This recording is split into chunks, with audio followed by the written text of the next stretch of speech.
yeah. I mean, it was, oh, there we go. Now we're good. Okay, so we'll start with our central affirmations. God creates creation and has a specific purpose for it. The relationship between God and creation develops through speaking and listening. God's word to creation is a sovereign call, but is a kind of call which invites obedience rather than demanding allegiance. God loves creation, but creation refuses to let God be God. And the relationship between God and creation is marked by a tension between God's purposes and creation's resistance to God's purposes. So we're going to talk tonight about the faith of Abraham. Or I put down Abram because he's not yet Abraham yet. They haven't come to that part in the story where his name changes. So we're still talking about Abram and Sarai instead of Abraham and Sarah. So the text and that you read and the commentary by Brueggemann, which has provided most of the source material for the text, both describe this particular passage, this Genesis 15, 1 through 21, especially verses 1 through 6, as the pivotal story in the Abraham story, if not in the whole book. Maybe of the Bible. So it's a pivotal story because it establishes what is necessary in faith, for faith, and it defines what faith meant to Abram, what made it distinctive, and how Abram's faith becomes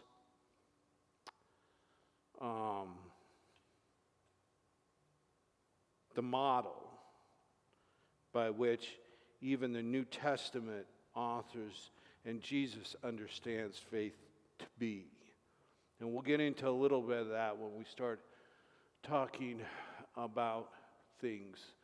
But just to set the stage, God told Abraham, at the time Abram, to leave the comfort and security of Haran and go to some unnamed place that God would show him, and Abraham went.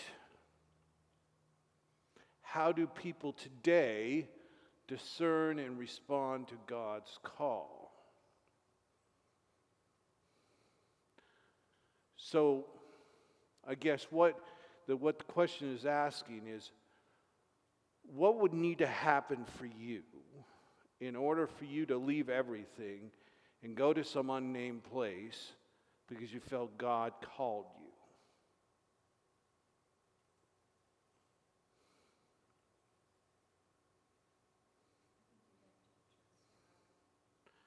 You'd have to trust God, but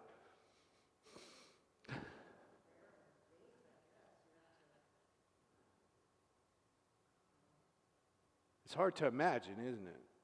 It's hard to imagine to feel that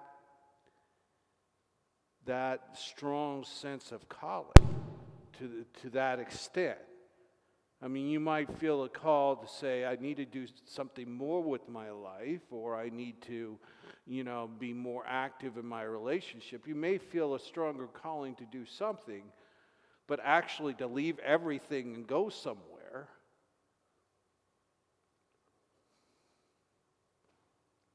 and not everybody, I mean, this isn't saying that you have to go someplace to, that's not what God's calling everybody to do, but he was calling Abraham to do that. And if he was calling Abraham to do that, then part of it is us trying to get in Abraham's head and saying, okay, or experience to say, okay, what happened in order for Abraham to know that that was what it's supposed to do? The Bible gives a sense that he was given the message clearly to God. Was it through an angel? Was it through the voice in his head? Was it through a voice coming from the sky? Not terribly clear, just as God said to Abraham. We don't know what kind of form that took. We assume it had to have been something fairly dramatic.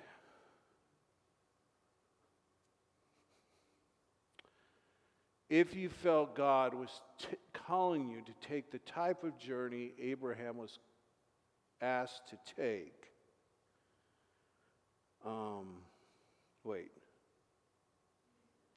I skipped one. We skipped one, did we?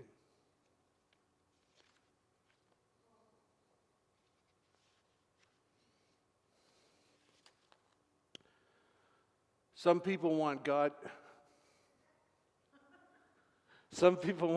to provide a sign so that their faith can be based on something concrete.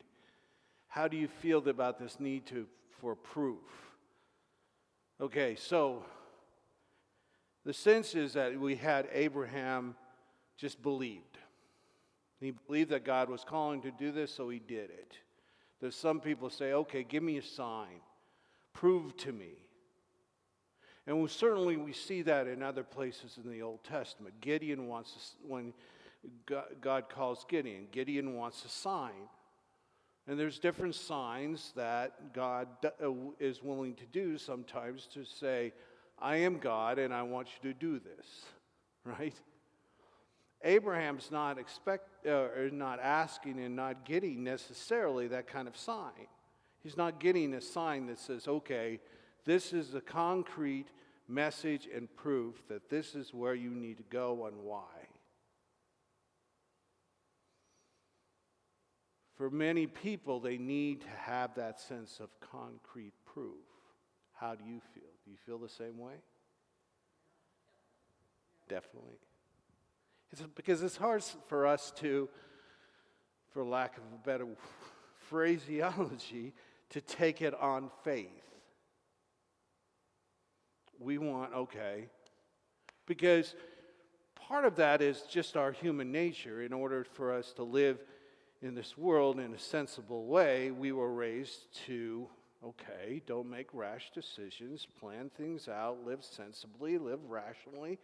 So if you're going to make a decision, weigh the pros and cons and come to a rational decision so that it makes sense. Just don't take it on faith, plan ahead.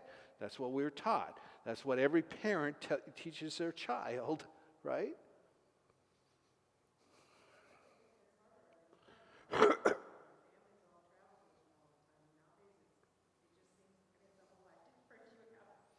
Yeah.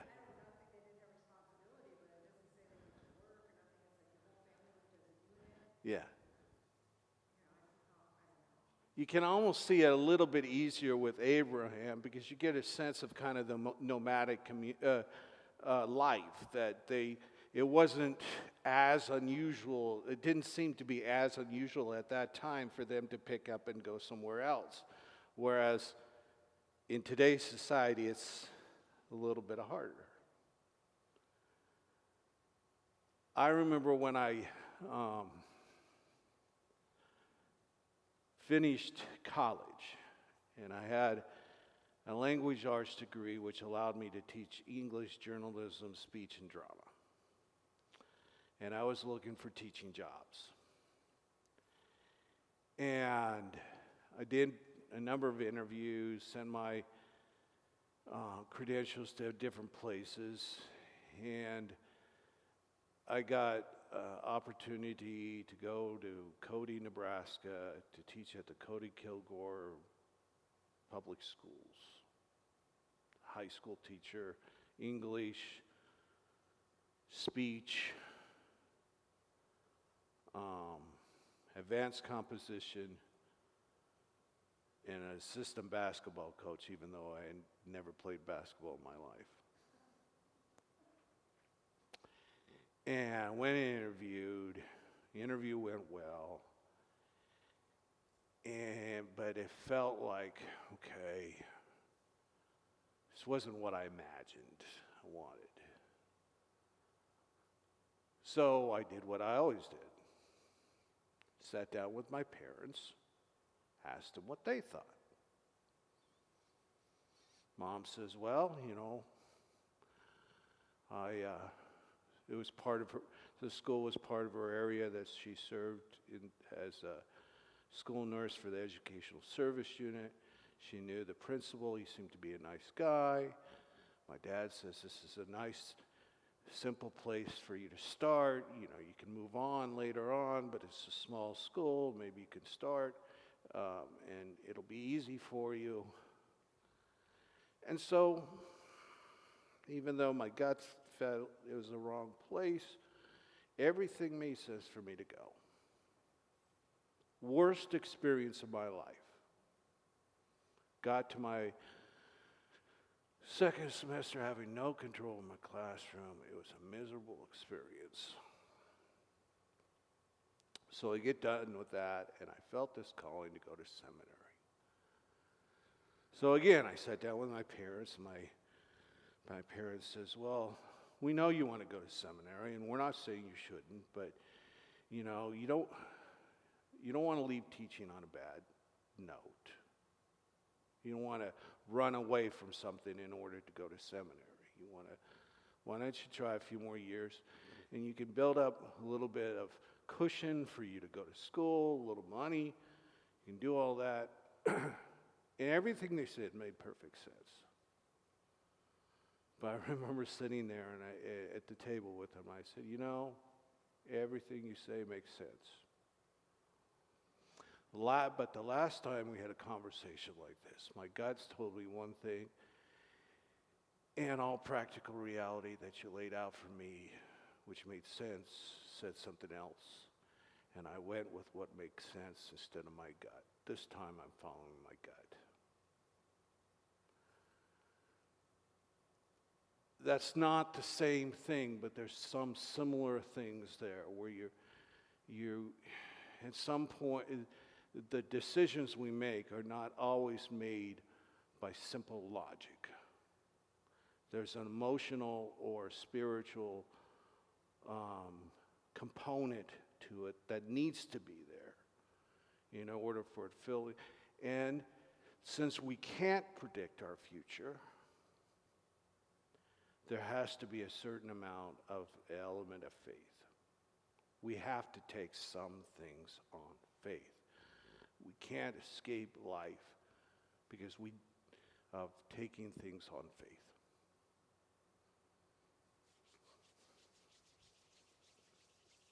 If you felt like God was calling you to take the type of journey Abram was to take, how do you think you would respond? So if you had to do what Abraham did, would you do it?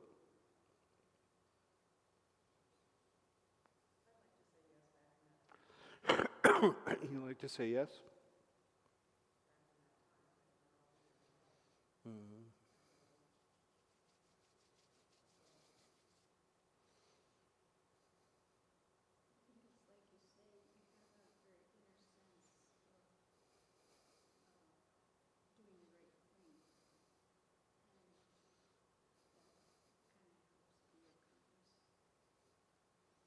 By doing the right thing, you mean what's right for you or what's right?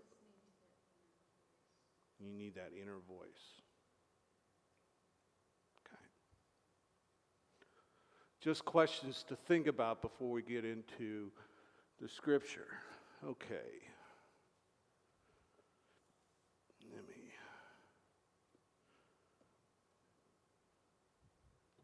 Bible. Oh, well, why don't you read, Diane, why don't you read the first 6 verses of chapter 15.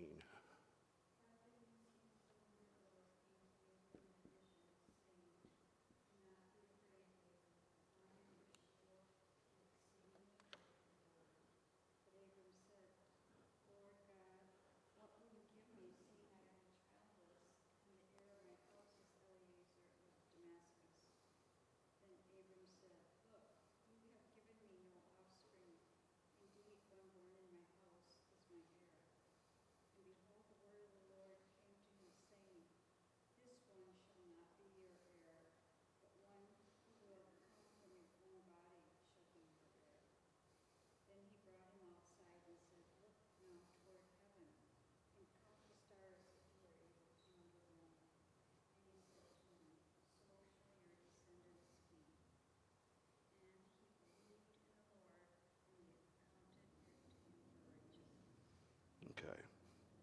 Another translation said it was reckoned to him as faithfulness. So there's three parts going on here. First of all, God speaks.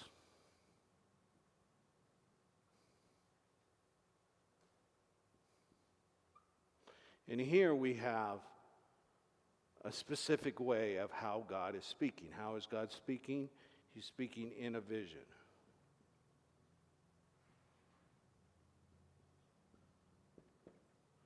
So Abram has a vision, like a dream, where God is speaking to him. It's a pretty powerful sign or impulse.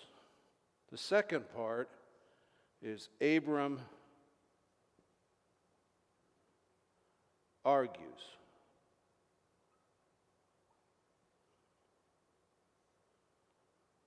And this is a thing that happens throughout the Old Testament. This is the last time we see somebody arguing with God. This is the last time Abraham argues with God. So, and what is his argument? What is he saying to God? You know, God essentially says the same thing. He says, you know, I'm going to make of you a great nation, in so many words. And Abram says, yeah. You promised me offspring. Nothing's happened, God. Why should I believe you? Kind of makes sense, doesn't it? You know, he was called out of his homeland with his family to go somewhere on the promise of land and that he would have offspring. And here he's left, and he doesn't really have the land yet, and he has no offspring. So nothing's really changed, right, for Abram. So if you were in his place, would you be skeptical too? Yeah. You're getting older, no offspring, nothing's happening. God says something, God promised, and you want to believe him, but it's kind of hard to believe him because nothing's happening. So then God speaks again.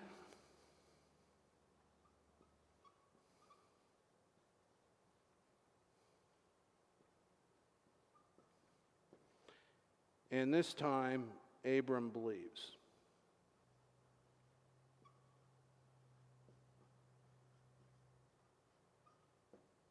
Does he have any new information? Does he have any new proof? Is there any reason why Abram should believe now more than he should have believed before God spoke?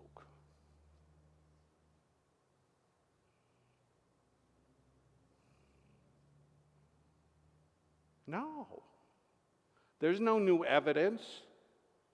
There's no more practical reason for him to believe that he's going to have a child.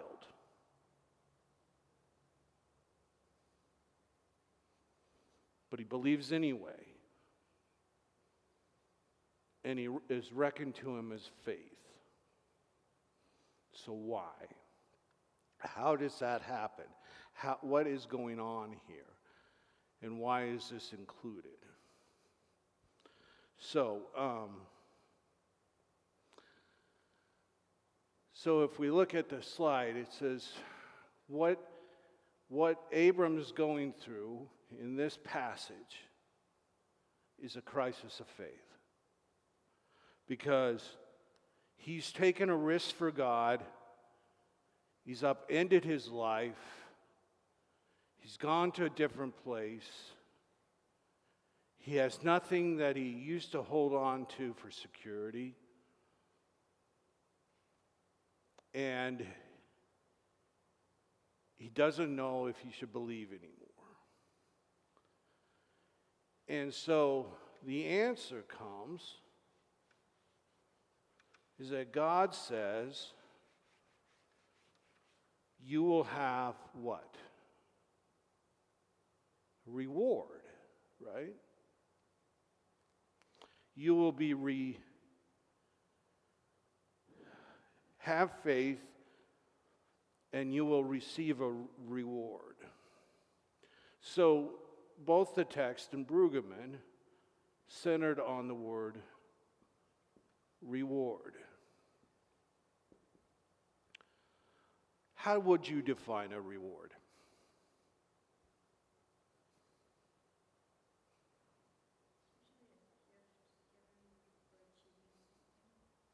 Right. That's an award.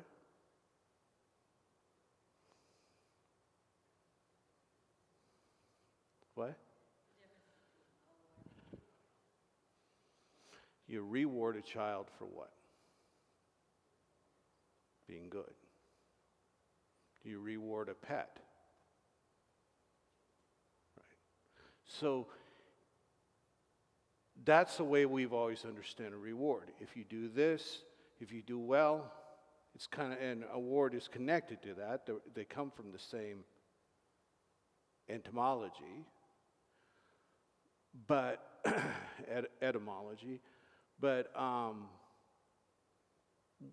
reward is more of a quid pro quo, right?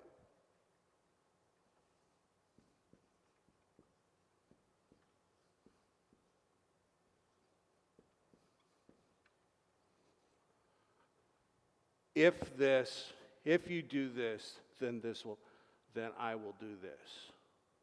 So if you clean your room, I will let you play outside for an hour. Right.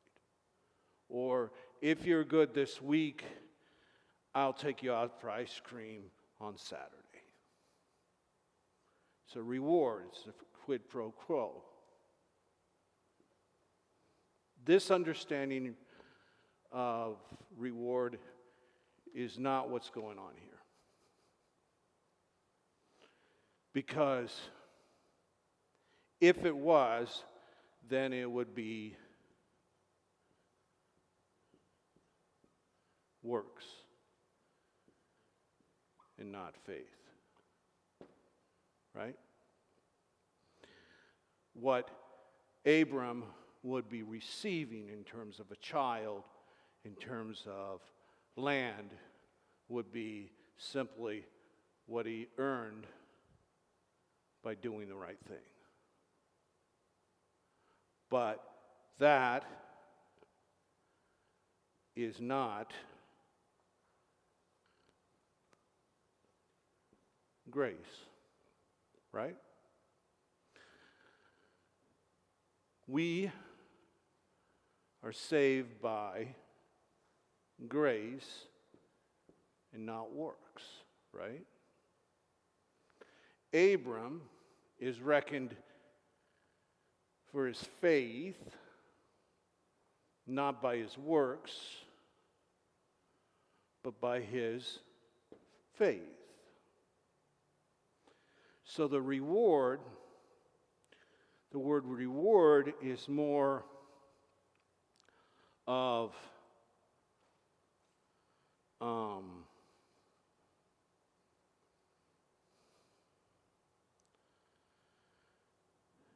probably closer to an award than a reward, but it's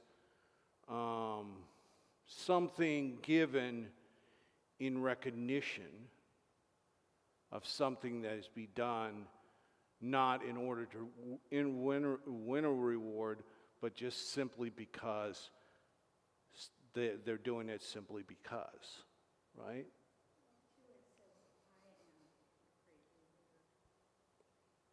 I am your great reward. So, in other words, the relationship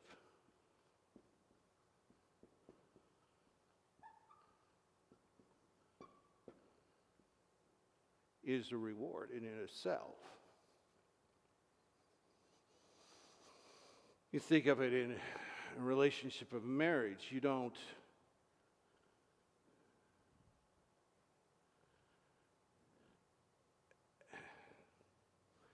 to use the traditional roles for a second.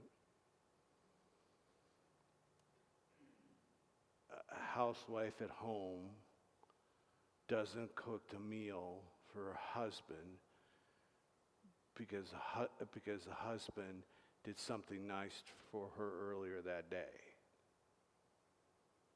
Right? You cook the meal because it's the right thing to do.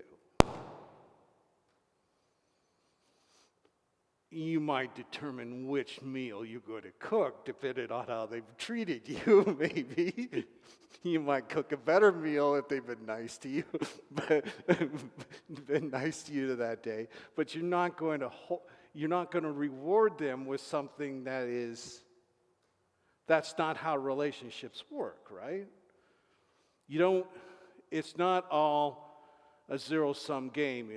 It's not all quid pro quo. If you do this, then I'll do this, and you do this, and I'll do this.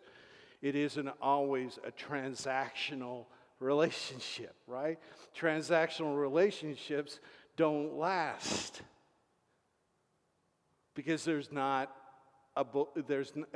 grounded on something deeper.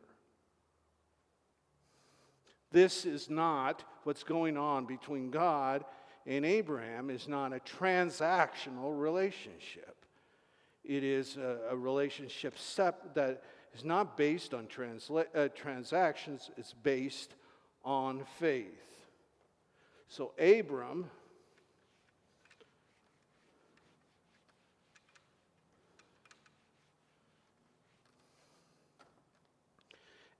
believes God, not because God's giving him any special proof, not because God's done something to earn Abram's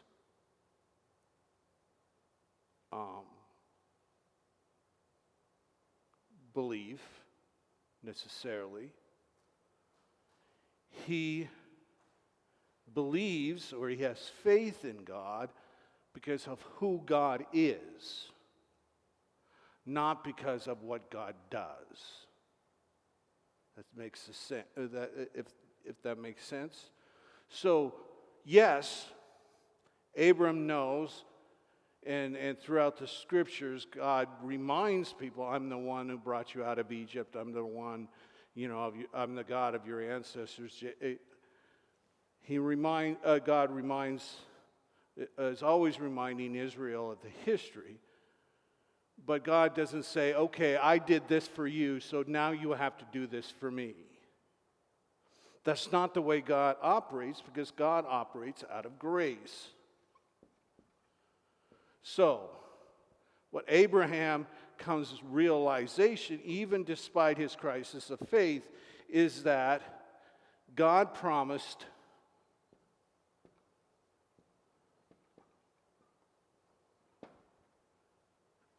and that's it. And that's all I need to know. I can believe it. I can have faith because God promised it would happen, and I believe in God. I believe that God is who God is. And God does what God does. And I can trust that. I can have faith that if God says God will do this, then God will do this. And even though I may have doubts because I'm getting older and my wife's getting older and it doesn't look like it's going to happen, God has reassured me, has assured me that it's going to happen, so I'm going to believe. I'm going to still believe because I believe in God. That's why he is reckoned to be righteous. He doesn't believe in order to be righteous.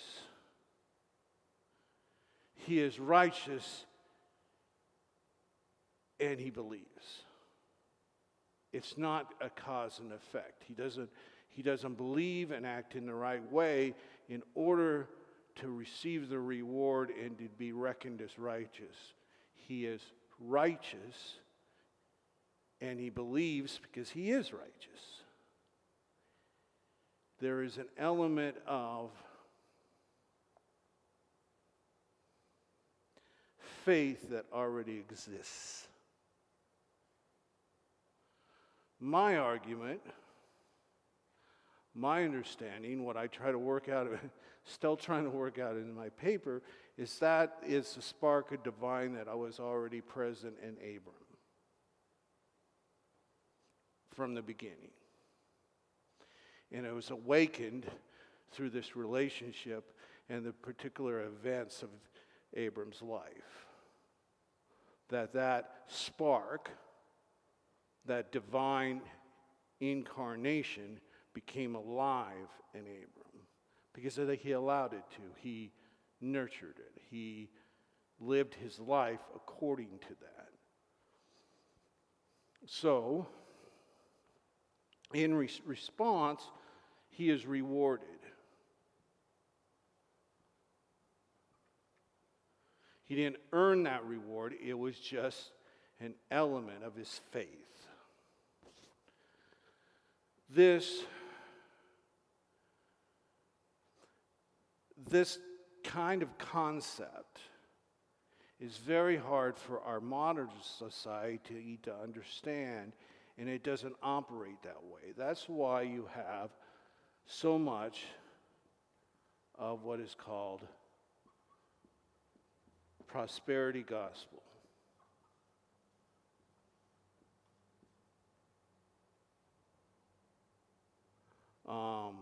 Joel Osteen is the biggest example of preaching prosperity gospel.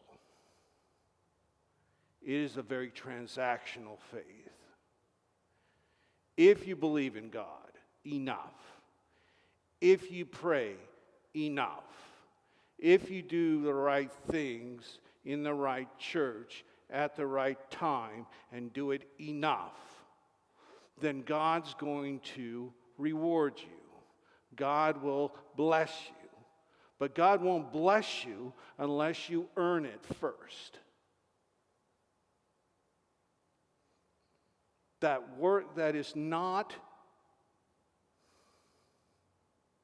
the God we see in the Bible. That is a transactional God. And yes, we see a certain amount of transactions going between God and the human race in the nation of Israel throughout the Bible, but that's not the way the relationship is. It's not what the relationship is based on. And it's not what the people of faith, not only in the Bible, but throughout history, have operated. They don't do it in order to gain God's favor. They're doing it because they believe that that's what God would be doing if God was in their place. And that's a difference. And that's why I have very little use for prosperity gospel. I think it is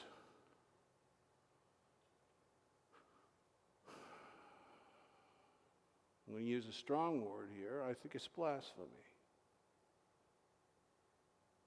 Because I think it's drawing a picture of God that insults God. It may make you rich, but it insults God.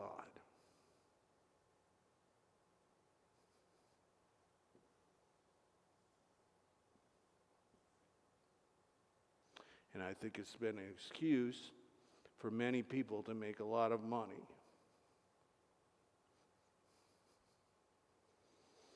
Because it's easy to sell.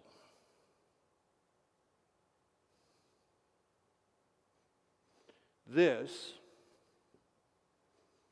kind of faith is harder to sell. Because this kind of faith is believing even in the midst of all these voices and all this evidence around you that may be saying the exact opposite. And that's not easy. So,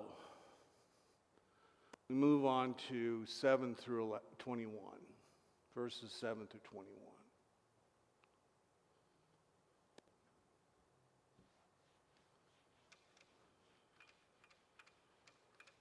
Somebody read that. I don't have my Bible with me.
I'm going to save you from pronouncing all those different tribes. So what we have here is we have a renewal of the covenant, or actually maybe a formation of the covenant.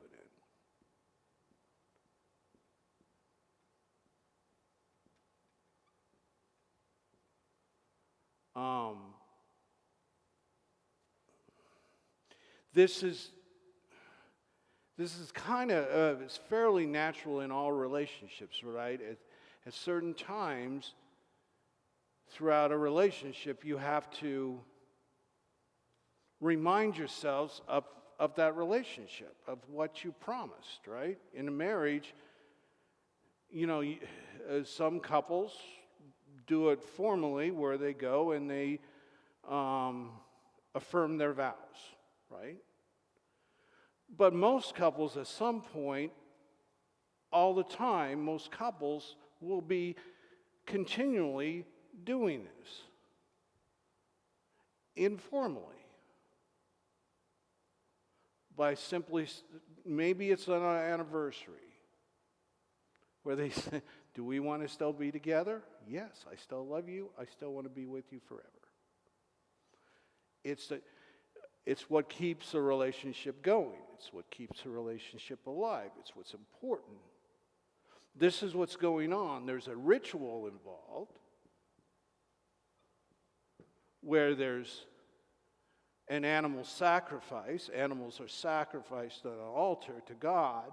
So and this ritual, the text says, and Brueggemann says, it's probably a kind of a throwback ritual that, that may or may not fit, but it's there anyway. But it does fit in the sense that God's faithfulness is made clear. And so God says, I'm the God who brought you out of Ur. I'm the God who's been with you all the time. It's kind of like a husband saying to a wife, I'm the same man you married. I'm the God who brought you forward. I'm the God who led you out. I'm the God who's with you. And I'm still here. and I will always be here because I'm faithful. And because I am who I am, the promise I made to you is clear. You will have children, but more importantly, you will have a land, and you will have a legacy. And no, it's not going to always be perfect. There's going to be 400 years where your descendants are going to be suffering. But at the end of it, they will be even stronger. That's a preview of what? Exodus. Right? So, the ritual is important because it is a symbol of what God is making to Abram and what Abram is acting from. Abram isn't acting simply because of the ritual. The ritual didn't have to happen in order for Abram to believe. Abram isn't acting because God did something for him. Abram's acting because God is God and Abram believes in God. And that's what makes him righteous. He would not be righteous, he would merely be smart or logical if he was acting as a result of a quid pro quo. A child who does something in order to get a reward is different than a child who does the same thing because the parent told him to. Right? Now, children are young. They don't always operate out of the most altruistic or righteous sentiments, obviously. But as a mother, what makes you happier? When your child does something because you told them that they were going to get ice cream if they did it? Or if they just did it because they loved you and wanted to do it?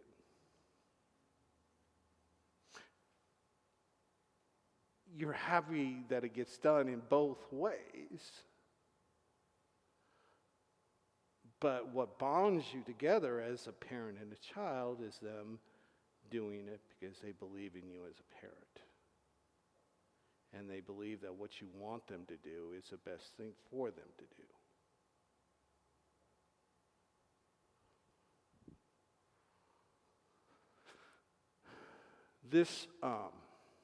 So that's what binds us together in the covenant, is that mutual relationship of trust.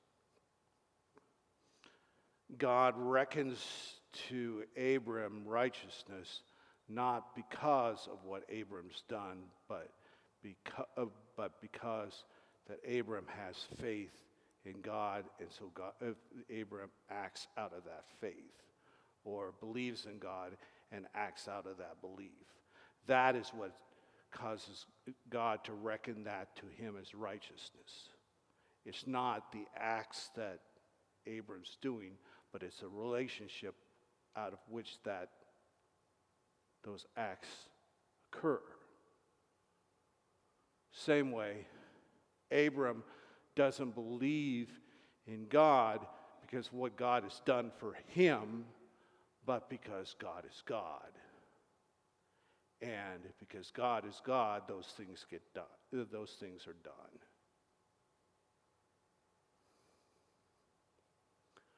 So,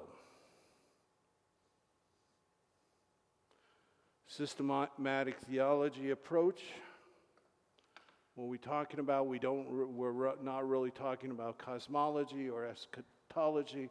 We're talking again about ethics and epistemology. ethics, why we do what we do. Why do we do the good that we do? And what makes something more ethical? Do we do it? Is it because of what we do? Or is it because of why we do it? That makes it ethical.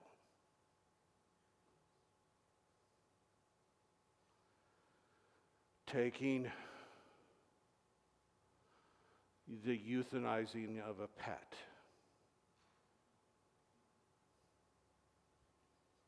What makes it ethical?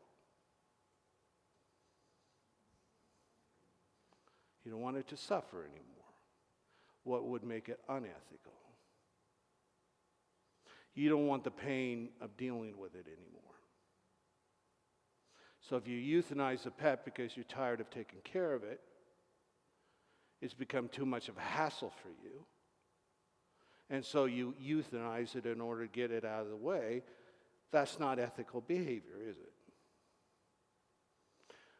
But if it's in tremendous pain, and you know that there's nothing you can do to take away that pain, and that pain is causing it misery, and that pain's only going to get worse, and you want it not to have pain anymore, then possibly the ethics is taking the pain away by the only way possible, and euthanizing it. So when we talk about ethics, the ethics of Abram, what makes him righteous, it isn't necessarily what he did, his traveling to another place, or how he got there, but it's why. If he just picked up and took his wife on a trip because he thought it was going to be better for him and easier for him, and he expected God to just take care of him as a result of it, that's a different ethical situation than him believing that God is calling him to a certain place, and he wants to be true to that relationship he has with his God. So we're certainly talking about ethics in here. Epistemology, that's real in the sense of how does Abram know that God is going to be true? There's some in the fact that he has visions. God gives him visions. But there's some people that have visions that may not come from God. So how do you know which visions come from God, or what callings come from God and what don't? Well, it's based on what you believe about God and the nature of that relationship. And because Abram had that strong relationship, then he could trust that those visions and the message and the calling from God that he was getting from God was true, and that it was righteous.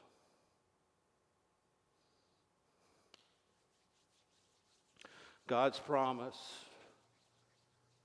to Abram is that he would have a land and a people of his own.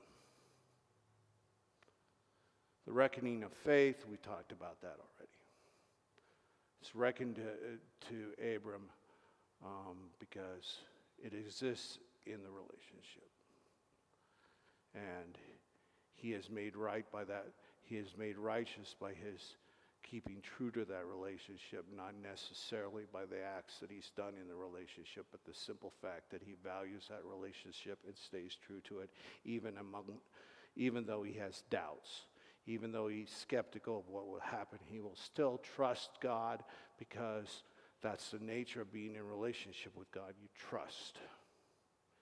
And as a result of that trust, he is buoyed in that relationship. He's given strength in that relationship. He's given faith that God will provide.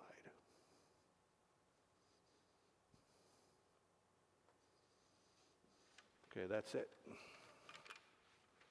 That's what I have to offer tonight.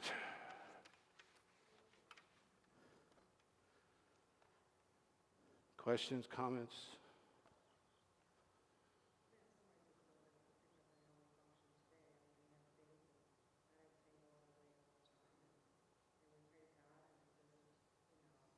Sometimes the prayers don't seem to be answered, right?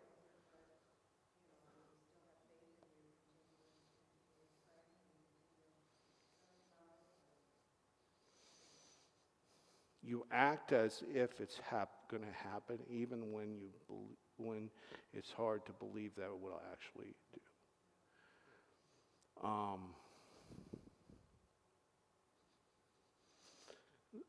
Brueggemann also talked about this being the component of faith and the connection, and he was referring to the New Testament book of James, because you read through James and it almost seems like, and this is why Luther had no use for James. He thought it was an epistle of straw. He didn't think it belonged in the Bible, because he thought it was a book that talked about works, that you earn faith by works. But what Brueggemann says is that what James is really talking about is not that works replace faith, but works prove faith. And that the works that we do in righteousness don't earn us righteousness, but they help us perfect that righteousness, in the sense that it's like practice for us. The more we act in faith, the more we understand the nature of faith. It doesn't bring us faith. It doesn't earn us faith. It doesn't earn us righteousness. It doesn't earn us salvation. But what it does is help us to understand more fully what that righteousness and that salvation means and how it's true. And so there's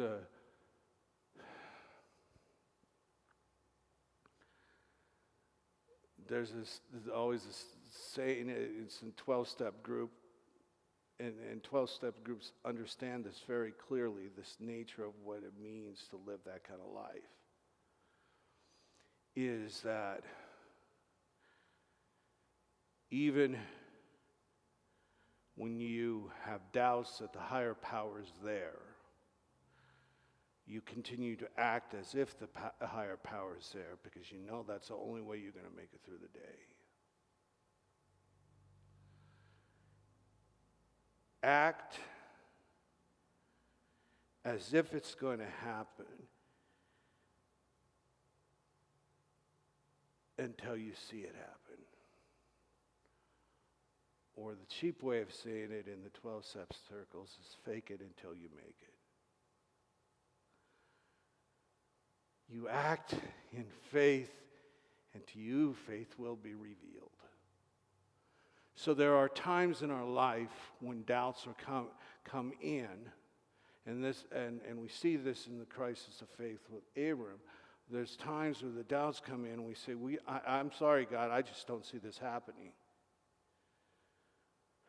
But okay, I'm going to keep on.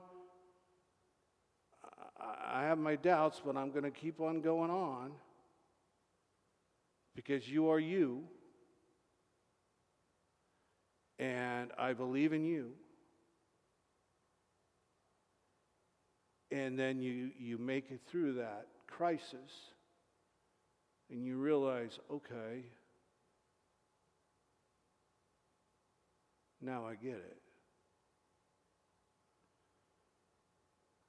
And that, there's more than once that happens in our life, when we're going through struggles and we're going through severe doubts, and we pray to God, and we don't seem to, the prayers not only don't seem to be answered, but you wonder if they're even being heard.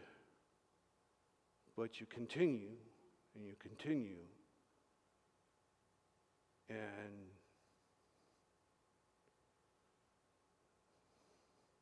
by the grace of God, you find a way of believing again. So you fake it until you make it.